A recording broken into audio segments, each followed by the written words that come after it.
Comment la Normandie fut perdue par les Anglais au XIIIe siècle. En 1199, Jean Santerre s'inquiète du mariage entre Isabelle d'Angoulême et Hugues le Brun. Hugues est le vassal du roi d'Angleterre sur le comté de la Marche. Ce mariage offrira le comté d'Angoulême à Hugues. Cette possibilité pose problème à Jean Santerre. Pour éviter la formation d'une principauté rivale, le roi Jean enlève Isabelle et l'épouse le 24 août 1200. Ces événements se déroulèrent sur le royaume de France. Le roi Philippe Auguste fut donc sollicité afin de régler le litige. Il décide de convoquer le roi Jean Santerre pour régler la situation avec ses vassals. Il ne faut pas oublier que Jean Santerre est le vassal de Philippe Auguste sur les territoires français. Estimant cette convocation indigne de sa personne, Jean Santerre ne s'y rendra pas. Indigné par cet acte, Philippe Auguste décide en 1202 de décréter la commise, ce qui signifie la confiscation des fiefs d'un vassal par le suzerain, et donc de confisquer tous les domaines de Jean Santerre. Il se lance à l'attaque de la Normandie, qui sera entièrement conquise en 1204. Désormais, la Normandie est rattachée au domaine royal. L'erreur de trop de Jean Santerre. Le roi d'Angleterre monte en 1214 une coalition pour affronter le roi Philippe Auguste avec l'empereur du Saint-Empire germanique Othon IV, son neveu, car il est le fils de sa sœur Mathilde d'Angleterre. Il arrive aussi à convoquer le comte de Flandre et de Damartin. Il se lance dans l'opération en divisant l'attaque en deux, mais la coalition est mise en déroute. La partie chargée de l'attaque par le sud, dirigée par Jean Santerre et les seigneurs du Poitou, sont vaincus le 12 juillet 1214. La partie chargée du nord, dirigée par l'empereur ainsi que le comte de Flandre et de Damartin, sont vaincus lors de la célèbre bataille de Bouvines par les troupes capétiennes le 27 juillet. D'ailleurs, le comte de Flandre et de Damartin finiront capturés. Le premier ne sera libéré qu'en 1227 et le deuxième finira par se suicider en sachant qu'il ne sera jamais libéré. Cette défaite a de lourdes conséquences car déjà elle permet à Philippe Auguste d'agrandir le domaine royal. L'empereur Othon IV lui fuit et finit déposé.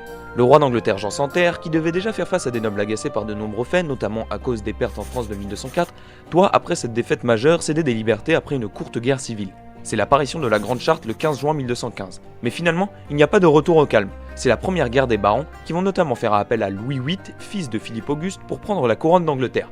Mais à la mort de Jean Santerre en 1217, les barons ne voient plus l'intérêt de continuer ainsi que de soutenir Louis VIII, qui rentre la même année. Car à présent, il y a un jeune souverain de seulement 9 ans sur le trône, Henri III. Connaissez-vous l'histoire qui a inspiré les noces pourpres dans Game of Thrones ? En effet, la série regorge de petits clins d'œil et s'inspire fortement de faits historiques. C'est le cas pour l'un des événements les plus marquants de la série, les noces pourpres. Lors de ce banquet, les hôtes exécutent les mariés et les invités, dans ce qui n'était qu'au final un guet-apens commandité par une famille rivale. Il faut savoir que cet événement se base sur plusieurs faits historiques, comme le massacre de Glencoe, les noces vermeilles qui précèdent le massacre de la Saint-Barthélemy, et le dîner noir, qui est d'ailleurs l'événement sur lequel nous allons nous pencher, car c'est celui qui comporte le plus de similarités avec les séries. En 1440, William Douglas, 16 ans, 6e comte de Douglas, et son petit frère ont été invités à dîner avec le jeune roi, James II d'Écosse, âgé de 10 ans. Appelé plus tard le dîner noir, l'occasion a été organisée par le Lord Chancelier, Sir William Crichton, et James Douglas, le 7e comte de la région, qui a ensuite hérité de la richesse et des titres du jeune comte. Pendant qu'il mangeait, une tête de taureau noir, symbole de la mort, a été amenée et placée devant le comte. Malgré l'indignation du roi, les deux frères sont arrêtés et ont ensuite été traînés à Castle Hill, puis soumis à un simulacre de procès. Ils finirent tous deux décapités. L'histoire des assassins commence à la fin du XIe siècle. Elle naît d'une scission entre les musulmans chiites, ce qui donne lieu à la création des Nizarites, une secte dirigée par le charismatique prédicateur Hassan ibn al-Sabah, dont les fondements sont basés sur le mysticisme et l'ésotérisme. Alors qu'il logeait dans la ville d'Alamout, Hassan ibn al-Sabah, fin stratège, perspicace et avide de pouvoir, réussit à gagner les faveurs d'une bonne partie des habitants. En 1090, accompagné de quelques disciples, il finira par prendre Alamout sans la moindre effusion de sang. Menacé dans son autorité et désavoué, l'ancien maître des lieux a simplement quitté la forteresse, qu'Hassan a racheté pour la somme de 3 dinars d'or. C'est à la suite de cet événement que la forteresse deviendra officiellement le nouveau siège de la secte des assassins. Disposant de très peu de guerriers et devant faire face à de puissants ennemis, tels que les princes locaux et les croisés, certains membres de la secte se sont donc spécialisés dans la discrétion et l'assassinat. Redoutés par leurs ennemis, ils étaient nommés Assassini, un terme qui proviendrait de Assassiyun, voulant dire ceux qui sont fidèles aux Assas. Après plusieurs années de terreur, la domination de la secte dans la zone d'Alamout prend fin au XIIIe siècle, terrassée par les invasions mongoles.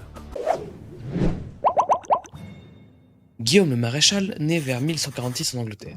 Il est le fils de Jean le Maréchal, un petit baron du Wiltshire. Durant son enfance, Guillaume sera pris en otage par le roi Étienne de Blois. afin que son père cède sa forteresse. Mais ce dernier rétorquera, Il me reste encore assez de vigueur pour procréer des fils encore plus forts que Guillaume. étonné de cette réaction, le roi se voit mal exécuter un jeune garçon innocent et décide de le relâcher.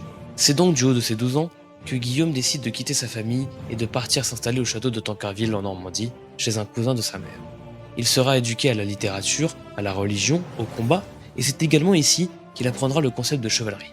À l'âge de 20 ans, il est nommé chevalier et participera à de nombreux tournois où il excelle en la matière. Après avoir sauvé la vie d'Aliénor d'Aquitaine lors de l'escorte d'un convoi, il se voit être chargé de l'éducation du roi Henri le Jeune, fils de cette dernière. De 1176 à 1182, Guillaume et Henri participeront à énormément de tournois, notamment dans le nord actuel de la France. Il est dit que Guillaume aurait battu plus de 500 chevaliers. Malheureusement, Henri tombe malade et c'est sur son lit de mort qu'il aurait demandé à Guillaume de réaliser son rêve, celui de partir en croisade. Il prendra donc part à la troisième croisade et rejoindra l'ordre des chevaliers. À son retour, il se met au service du roi Henri II, afin de l'aider dans la bataille contre ses fils. Selon la légende, il est même le seul à avoir gagné un combat contre Richard Cœur de Lion, en plus de l'avoir épargné. Mais à la mort d'Henri, c'est ce dernier qui prendra les rênes du royaume. Redevable envers Guillaume, il l'invite à sa cour et lui offre la main de la fille du comte de Pembroke. À la mort de Richard, il est chargé de la protection de son fils de 9 ans et devient également régent du royaume. Durant cette période, il entrera en guerre contre les barons révoltés d'Angleterre. Bien que septagénaire, il participera à la bataille de Lincoln où il tuera le comte Thomas du Perche, âgé de 20 ans. Guillaume meurt le 14 mai 1919 et lorsque son ennemi, le roi de France Philippe Auguste, apprenait sa mort, il demanda à ses chevaliers de porter un toast en sa mémoire.